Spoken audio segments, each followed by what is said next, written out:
بسم اللہ الرحمن الرحیم۔ ٹیل پوائنٹ کے ناظرین السلام علیکم۔ اللہ کی تلوار کی 56ویں قسط پیش خدمت ہے۔ تقریباً تمام مورخین نے لکھا ہے کہ بہمن جازویہ مدائن سے کوئی لشکر نہیں لا رہا تھا۔ کسی نے بھی یہ نہیں لکھا کہ وہ جابان کی مدد کے لیے کیوں نہیں پہنچ سکا۔ ایک مورخ یاقوت نے لکھا ہے کہ بہمن جازویہ اپنے لشکر میں شامل ہونے کے لیے واپس آ رہا تھا۔ راستے میں اسے اس لڑائی سے بھاگے ہوئے کچھ سپاہی مل گئے جنہوں نے اسے اللیس کی جنگ کا حال سنایا۔ جازویہ آگے آنے کی بجائے وہیں رک گیا۔ اس کا مقصد یہ تھا کہ شکست اس کے کھاتے میں نہ لکھی جائے۔ بہرحال اس اعلان نے کہ میدان سے جازویہ فوج لا رہا ہے مسلمانوں میں نئی روح پھونک ڈالی۔ خالد نے اعلان کیا کہ میدان کے لشکر کے پہنچنے سے پہلے اس لشکر کا صفایا کر دو، لیکن آتش پرست اور عیسائی چٹانوں کی طرح ڈٹے ہوئے تھے۔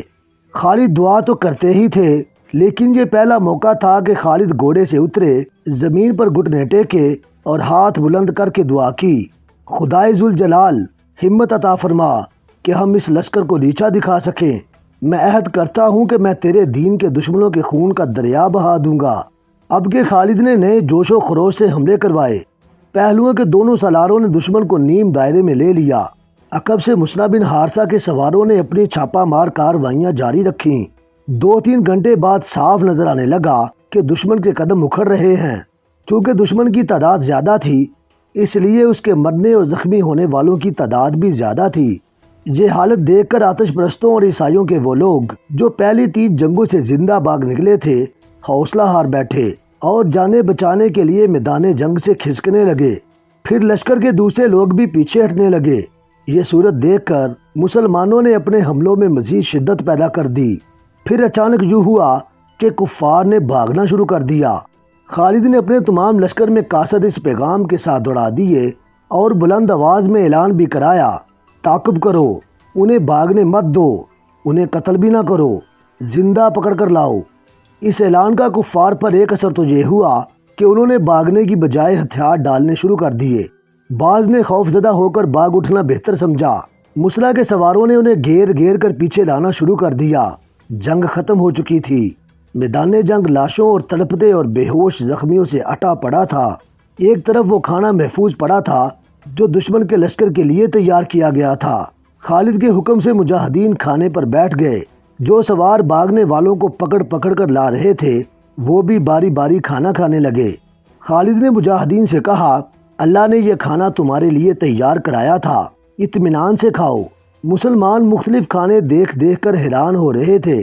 انہوں نے ایسے کھانے پہلے کبھی دیکھے ہی نہیں تھے۔ وہ جو کی روٹی، اونٹنے کا دودھ اور کھجوریں کھانے والے لوگ تھے۔ مورخوں نے لکھا ہے کہ دشمن کے جن آدمیوں کو زندہ پکڑ کر لایا جا رہا تھا انہیں خالد کے حکم سے خصیف کے کنارے لے جاتے اور ان کے سر اس طرح کاٹ دیے جاتے کہ سر دریا میں گرتے تھے۔ ان کے داڑھ اس طرح کنارے پر پھینکے جاتے کہ ان کا خون دریا میں جاتا تھا۔ اس طرح قتل ہونے والوں کی تعداد ہزاروں کے حساب سے تھی۔ غیر مسلم مورخوں اور مبصروں نے خالد کے اس حکم کو ظالمانہ فعل کہا ہے، لیکن خالد کہتے تھے کہ انہوں نے خدا سے عہد کیا تھا کہ وہ کفار کے خون کا دریا بہا دیں گے۔ دریا کے اوپر بند باندھا ہوا تھا جس نے دریا کا پانی روکا ہوا تھا، اس لیے خون دریا میں جمتا جا رہا تھا۔ کسی نے خالد کو مشورہ دیا کہ خون کا دریا صرف اس صورت میں بہے گا کہ بند کھول دیا جائے۔ چنانچہ بند کھول دیا گیا۔ جب اتنا زیادہ خون پانی میں ملا تو پانی سرخ ہو گیا اور خون کا دریا بہنے لگا۔ اسی لیے تاریخ میں اس دریا کو دریائے خون لکھا گیا ہے۔ بعض مورخوں نے لکھا ہے کہ خالد نے بچ نکلنے والوں اور ہتھیار ڈالنے والوں کا قتل عام اس لیے کرایا تھا کہ یہ سپاہی ایک جنگ سے بھاگ کر اگلی جنگ میں پھر سامنے آ جاتے تھے۔ اس کا علاج خالد نے یہ سوچا کہ دشمن کے کسی ایک بھی سپاہی کو زندہ نہ رہنے دیا جائے۔ کہتے ہیں 3 دن آتش پرستوں اور عیسائیوں کو قتل کیا جاتا رہا۔ اس طرح قتل ہونے والوں کی تعداد ملا کر دریائے خون کی جنگ میں جو آتش پرست اور عیسائی مارے گئے ان کی تعداد 70,000 تھی۔ شہنشاہ فارس اردشیر جو نوشیروان عدل کا پرپوتا تھا ایسے مرض میں مبتلا ہو گیا تھا جو شاہی طبیبوں کے قابو میں نہیں آ رہا تھا۔ اتنا تو وہ جانتے تھے کہ یہ پے بپے 3 شکستوں کا صدمہ ہے، لیکن صدمہ آخر جسمانی مرض کی صورت اختیار کر گیا تھا۔ اس کا علاج دوائیوں سے ہونا چاہیے تھا، لیکن یوں معلوم ہوتا تھا جیسے وہ دوائیاں نہیں بلکہ دوائیاں اسے کھا رہی ہوں۔ اردشیر پر خاموشی طاری ہو گئی تھی۔ وہ جو اپنے وقت کا فرعون تھا، سحر کے دیے کی طرح ٹمٹما رہا تھا۔ طبیب اس کوشش میں لگے رہتے تھے کہ اردشیر تک جنگ کی کوئی بری خبر نہ پہنچے، لیکن یہ ممکن نہ تھا۔ وہ جب بولتا تھا تو یہی کہتا تھا کہ آگے کی کیا خبر ہے، خبریں اچھی آ رہی ہیں۔ طبیب جو ہر وقت حاضر رہتا تھا اسے جواب دیتا اور اسے صدمے سے بچانے کے لیے کبھی کہتا مسلمان پچھتا رہے ہیں کہ وہ کس دیو کو چھیڑ بیٹھے ہیں، کبھی کہتا فارس کی شہنشاہی ایک چٹان ہے، اس سے جو بھی ٹکرایا اس نے اپنا سر پھوڑ لیا، اور کبھی اس کی چہیتی ملکہ یہ کہہ کر اس کا دل مضبوط کرتی عرب کے بدو کسریٰ کے جاہ و جلال کی تاب نہیں لا سکتے۔ ان تسلیوں اور ان حوصلہ افزا الفاظ کا کسریٰ اردشیر پر دوائیوں کی طرح الٹا ہی اثر ہو رہا تھا۔ اس کی خاموشی نہ ٹوٹ سکی اور اس کے چہرے پر اداسیوں کی پرچھائیاں کم ہونے کی بجائے گہری ہوتی گئیں۔ اس کی من پسند رقاصہ نے اس کے سامنے حسین ناگن کی طرح اپنے جسم کو بہت بل دیے۔ اس نے اپنا جسم نیم اریاں کیا۔ اردشیر کے علیل چہرے پر اپنے عطر بیج ریشم جیسے ملائم بالوں کا سایہ کیا، پھر اریاں ہو کر رقص کی اداؤں سے کسریٰ کے روگی وجود کو سہلانے کے جتن کیے، مگر ایسے لگتا تھا جیسے مورنی جنگل میں ناچ رہی ہو اور ناچ کا طلسم جنگل کی ہواؤں میں اڑتا جا رہا ہو۔ اس کی پسندیدہ مغنیہ جو اردشیر کو مسحور کر لیا کرتی تھی، اس کا سحر بھی رائگاں گیا۔ یہ رقاصہ اور یہ مغنیہ فارس کے حسن کے شاہکار تھے۔ فارس کا حسن تو کسریٰ کے حرم میں پھولوں کی طرح کھلا ہوا تھا۔ ان پھولوں میں ادھ کھلی کلیاں بھی تھیں۔ اردشیر ان کے مخملی جسموں کی بو باز سے مدہوش رہا کرتا تھا، مگر اب ایک ایک کو اس کی تنہائی کا ساتھی بنایا گیا تو اردشیر نے کسی کو بھی قبول نہ کیا۔ اس کے سرد جسم میں نوخیز جوانی کی تپش ذرا سی حرارت بھی پیدا نہ کر سکی۔ بیکار ہے، سب بیکار ہے، ملکہ نے باہر آ کر اس بوڑھے شاہی طبیب سے کہا، جس کے متعلق فارس کے کونے کونے تک مشہور تھا کہ اسے دیکھ کر موت منہ موڑ جاتی ہے۔ ملکہ نے رندی ہوئی آواز میں اسے کہا، کیا آپ کا علم اور تجربہ بھی بیکار ہے؟ کیا یہ محض ڈھونگ ہے؟ کیا آپ کسریٰ کے ہونٹوں پر ہلکی سی مسکراہٹ نہیں لا سکتے؟ کون کہتا ہے آپ موت کا منہ موڑ دیا کرتے ہیں؟ بوڑھے طبیب نے کہا، زرتشت کی رحمتیں ہوں تجھ پر ملکہ فارس، نہ کسی کی موت میرے ہاتھ میں ہے، نہ کسی کی زندگی میرے ہاتھ میں ہے۔ میں زندگی اور موت کے درمیان کمزور سی ایک دیوار ہوں۔ موت کے ہاتھ اتنے مضبوط اور توانا ہیں کہ اس دیوار کو دروازے کے کواڑ کی طرح کھول لیتے ہیں اور مریض کو اٹھا لے جاتے ہیں، اور میرا علم اور میرا تجربہ منہ دیکھتے رہ جاتے ہیں۔ ملکہ نے فرش پر بڑی زور سے پاؤں مار کر کہا، الفاظ، محض الفاظ، کھوکھلے الفاظ۔ کیا الفاظ کسی دکھیارے کا دکھ مٹا سکتے ہیں؟ کسی روگی کو روگ سے نجات دلا سکتے ہیں؟ کیا آپ کے الفاظ بھی اتنی طاقت ہے کہ کسریٰ کے روگ کو چوس لیں؟ نہیں ملکہ فارس، طبیب نے بڑے تحمل سے کہا اور کانپتے ہوئے ہاتھ سے ملکہ کے بازو کو پکڑا اور اسے بٹھا کر کہا، الفاظ کسی کے دکھ اور کسی کے روگ کو نہیں مٹا سکتے، البتہ دکھ اور روگ کی اذیت کو ذرا کم کر دیا کرتے ہیں۔ حقیقت کے سامنے الفاظ کوئی معنی نہیں رکھتے، اور حقیقت اگر تلخ ہو تو عالم کے منہ سے نکلتے ہوئے الفاظ یوں لگتے ہیں جیسے خزاں میں شجر کے زرد پتے گر رہے ہوں۔ سوکھے ہوئے ان پتوں کو پھر ہوائیں اڑاتی پھرتی ہیں۔ ملکہ نے کہا، ہم کسریٰ کو حقیقت سے بے خبر رکھ رہے ہیں، میں انہیں رقص و نغمہ سے بہلانے کی۔ بوڑھے طبیب نے کہا، کب تک؟ ملکہ کسریٰ، تم کسریٰ سے اس حقیقت کو کب تک چھپائے رکھو گی؟ یہ رقص اور یہ نغمے اور یہ مخمل جیسے نرم و ملائم اور نخیز جسم کسریٰ اردشیر کا دل نہیں بہلا سکتے۔ اگر کسریٰ صرف شہنشاہ ہوتے تو وہ اپنے آپ کو بڑے حسین فریب دے سکتے تھے، فرار کے بڑے دلکش راستے اختیار کر سکتے تھے، لیکن وہ جنگجو بھی ہیں۔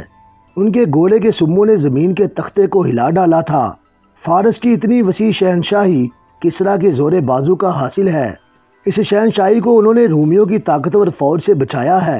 کسریٰ نے لڑائیاں لڑی ہیں، بڑے خونریز مارکے لڑے ہیں۔ اب وہ جنگجو اردشیر بیدار ہو گیا ہے۔ اب رقص و نغمہ اور یہ طلسماتی جوانیاں ان پر الٹا اثر کر رہی ہیں۔ اب وہ کسی رقاصہ اور کسی مغنیہ کو نہیں، ہرمز کو بلاتے ہیں، اندر زگر کی پوچھتے ہیں، بیمن جازویہ اور عروش جان کو پکارتے ہیں۔ کہاں ہیں ان کے یہ سالار؟ تم انہیں کیا دھوکہ دو گی؟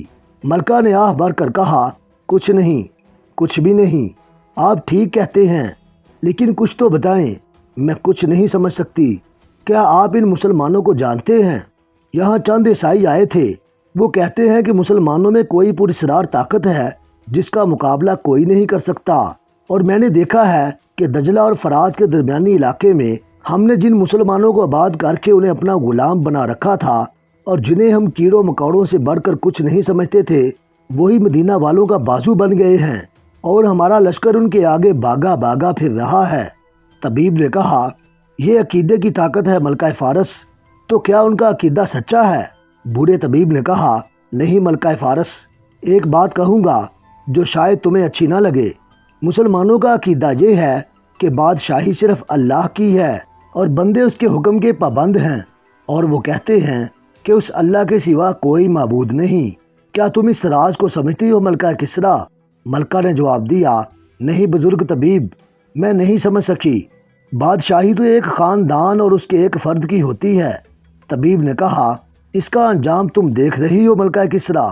آج وہ ایک انسان جو اپنے آپ کو انسانوں کا شہنشاہ سمجھتا ہے، بے بس اور مجبور اندر پڑا ہے اور اپنی بادشاہی کو بچا نہیں سکتا۔ اس کا لشکر پسپا ہوتا چلا آ رہا ہے۔ ان سپاہیوں کو کیا پڑی ہے کہ وہ ایک خاندان اور ایک انسان کی شہنشاہی کی خاطر اپنی جانیں دیں؟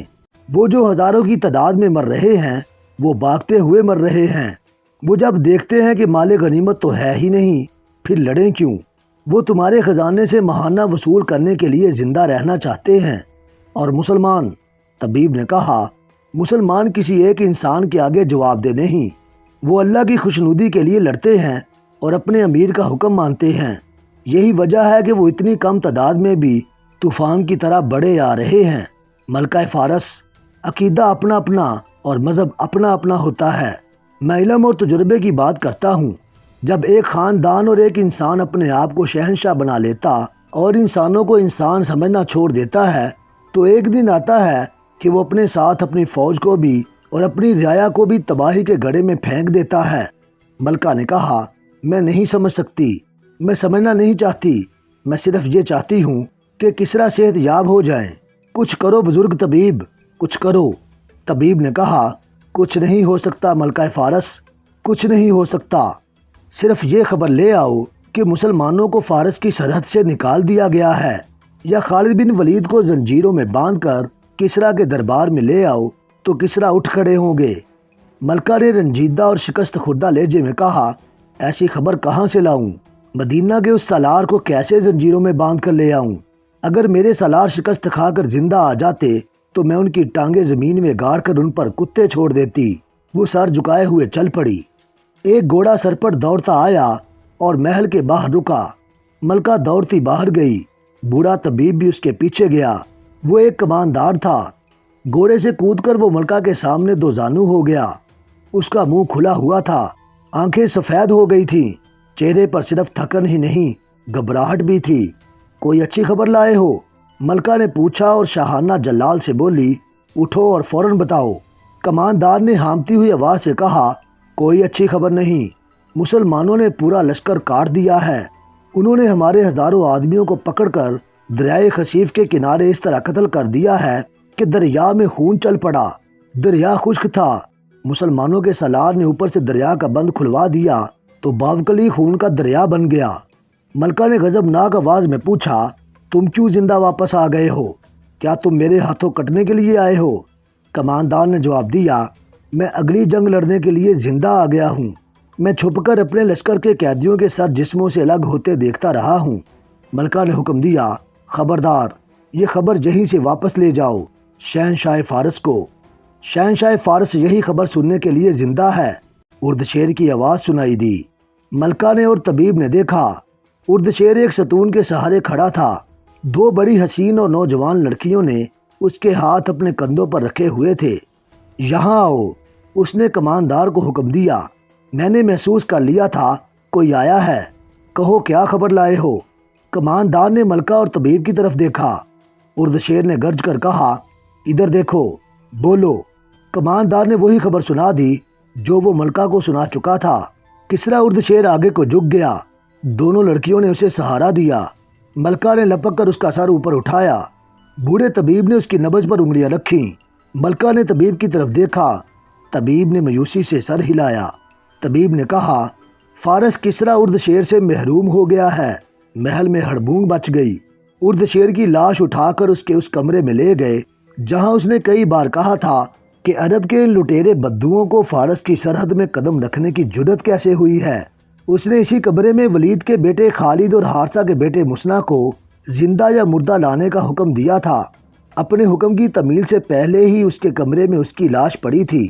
وہ شکستوں کے صدمے سے ہی مر گیا تھا۔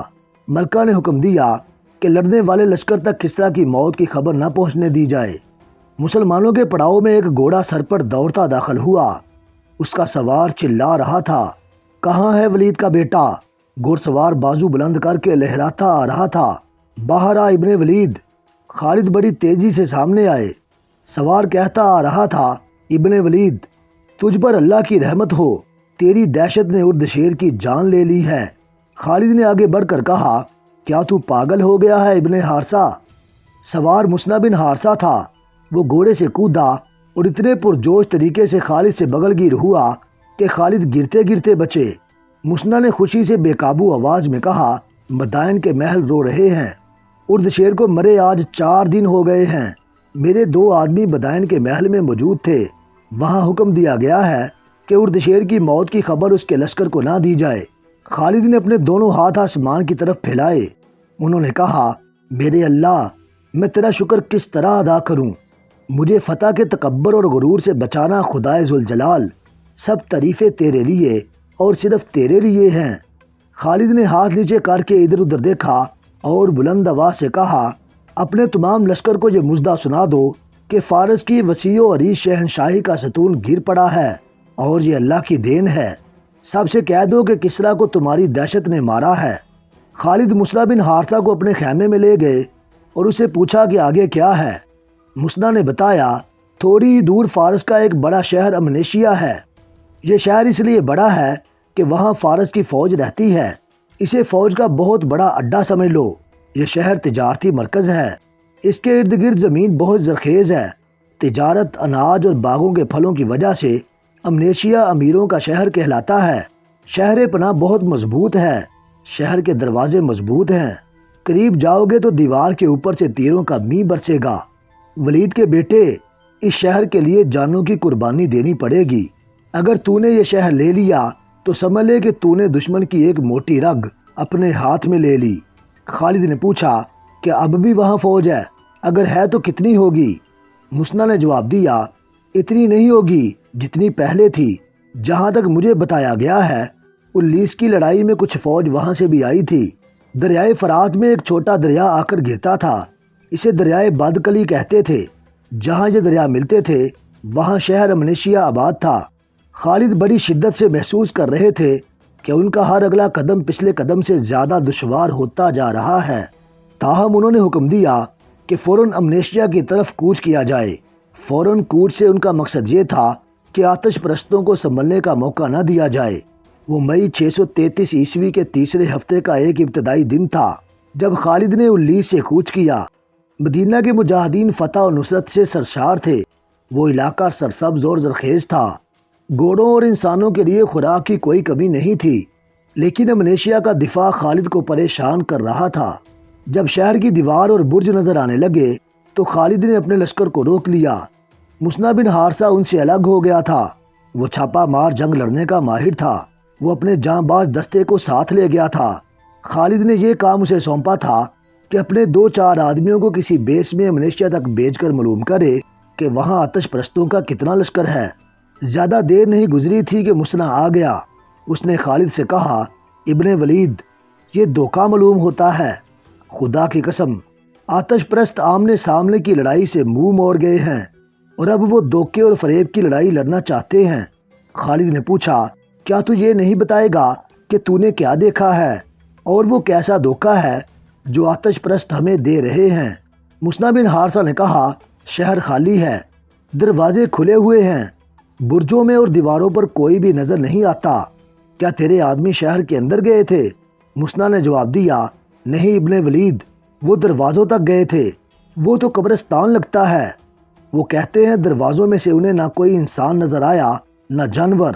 کیا تو اسے دھوکہ یا جال نہیں سمجھتا ابن ولید؟ خالد نے کہا، ہاں ابن حارثہ، میں تیرے آدمیوں پر شک نہیں کروں گا کہ وہ جھوٹ بول رہے ہیں۔ اگر انہوں نے خواب نہیں دیکھا تو ہمیں احتیاط سے آگے جانا ہوگا۔ مسنا نے کہا، خدا کی قسم وہ جھوٹ بولنے والوں میں سے نہیں۔ ان کا ایمان اتنا کمزور ہوتا تو وہ فارسیوں کے جور و ستم سے بچنے کے لیے کبھی کے اپنا مذہب چھوڑ چکے ہوتے۔ اور سن ولید کے بیٹے، سب سے پہلے میرے آدمی شہر میں داخل ہوں گے۔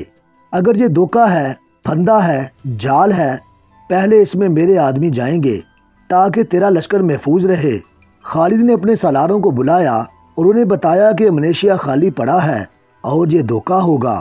خالد نے کہا، دھوکہ یہی ہوگا کہ ہم اپنے لشکر کو شہر میں لے جائیں گے، وہاں کوئی نہیں ہوگا، اچانک دروازے بند ہو جائیں گے اور ہم محاصرے میں یا پھندے میں آ جائیں گے۔ ہم فوراً شہر پر حلہ بول رہے ہیں۔ ابن حارثہ، خالد مسنا سے مخاطب ہوئے، تیرا دستہ لشکر سے دور رہے گا اور تیری نظر لشکر پر ہوگی۔ اگر دشمن کہیں سے نکل آیا تو اس پر تیرا دستہ اپنے انداز سے حملہ کرے گا اور چھاپا مار قسم کے حملے کرتا رہے گا۔ تجھے اور کچھ بتانے کی ضرورت نہیں۔ باقی فوج کو انہوں نے 3 حصوں میں تقسیم کیا۔ پہلے کی طرح دائیں اور بائیں سالار عاصم بن عمرو اور سالار عدی بن حاتم کو رکھا، لیکن اب ان کے کام مختلف تھے۔ دروازے کھلے ہونے کی صورت میں خالد کو شہر کے اندر جانا تھا، عاصم بن عمرو کو ان کے پیچھے رہنا تھا تاکہ بوقت ضرورت خالد کی مدد کو پہنچ سکیں۔ عدی بن حاتم کو اپنے دستے قلعے کے ارد گرد پھیلا دینے تھے۔ تمام تر ہدایات اور احکام دے کر خالد نے پیش قدمی کا حکم دے دیا۔ لشکر کے تینوں حصے شہر کے قریب جا کر ایک دوسرے سے الگ ہو گئے۔ آگے مسنا بن حارثہ کے جانباز سوار شہر کے باہر کے علاقے میں گھوم پھر رہے تھے۔ قریب ایک جنگل تھا، کچھ علاقہ چٹانی تھا۔ مسنا نے اپنے چھاپا مار دستے کو ٹولیوں میں تقسیم کر دیا تھا۔ ان ٹولیوں نے ہر وہ علاقہ دیکھ لیا تھا جہاں دشمن کے چھپنے کا امکان تھا، لیکن دشمن کا کہیں نام و نشان نہیں ملا تھا۔ پھر یہ ٹولیاں دور دور تک گشت کر رہی تھیں۔ لشکر کے تینوں حصے شہر کی دیوار کے قریب پہنچ گئے تو سالار عدی بن حاتم نے اپنے دستوں کو شہر کے ارد گرد پھیلا دیا۔ خالد نے بڑے دروازے میں جا کر بلند آواز سے اعلان کرائے کہ شہر کے لوگ گھروں سے باہر آ جائیں۔ اگر لوگ باہر نہ آئے تو شہر کا کوئی مکان کھڑا نہیں رہنے دیا جائے گا۔ آتش پرستو، زندہ رہنا ہے تو باہر آ جاؤ۔ اپنے سالاروں سے کہو بزدل نہ بنے۔ اس طرح کے اعلان ہوتے رہے مگر دروازے کے اندر سکوت طاری رہا۔ خالد نے نیام سے تلوار نکالی، بلند آواز سے کہا، میرے پیچھے آؤ، اور انہوں نے گھوڑے کو ایڑ لگا دی۔ فوج کے جو دستے ان کے ساتھ تھے وہ ان کے پیچھے شہر کے دروازے میں یوں داخل ہوئے جیسے کسی نہر یا دریا کا بند ٹوٹ جاتا ہے۔ سب سے آگے سوار دستے تھے، اندر جا کر گھوڑے پھیل گئے۔ خالد نے حکم دیا کہ گھر گھر کی تلاشی لی جائے۔ خالد خود ایک اونچی جگہ کھڑے ہو گئے اور احکام دینے لگے۔ انہوں نے قاصد سے کہا کہ سالار عاصم بن عمرو کے پاس جائے اور اسے کہے کہ اپنے دستے اندر لے آؤ اور پیادہ تیر اندازوں کو شہر پناہ کی دیواروں پر پھیلا دو۔ دیکھتے ہی دیکھتے عاصم بن عمرو کے تیر انداز تمام دیوار پر پھیل گئے۔ وہ اندر بھی دیکھ رہے تھے، باہر بھی۔ خالد دیوار کے اوپر گئے اور سارے شہر کے گرد گھوم آئے۔ شہر میں انہیں اپنے دستوں کے سوا اور کوئی بھی نظر نہیں آ رہا تھا۔ باہر عدی بن حاتم کے دستے تھے۔ خالد کی نظر جہاں تک کام کرتی تھی انہیں دشمن کے لشکر کا کوئی کھرا کھوج نہیں مل رہا تھا۔ انہیں گھڑ سواروں کی 2-3 ٹولیاں دکھائی دیں۔ وہ مسنا بن حارثہ کے سوار تھے۔ خالد نیچے آ گئے۔ انہیں بتایا گیا کہ ایک ضعیف العمر آدمی ایک مکان میں 4 پائی پر پڑا اونگ رہا ہے۔ خالد اس مکان میں گئے۔ ایک بوڑھا جس کی آنکھیں ادھ کھلی تھیں اور منہ بھی کھلا ہوا تھا 4 پائی پر پڑا لاش لگ رہا تھا۔ اس کی آواز سرگوشی سے بلند نہیں تھی، وہ کچھ کہہ رہا تھا۔ خالد نے اپنے ایک محافظ سے کہا کہ وہ اس کے منہ کے ساتھ کان لگا کر سنیں۔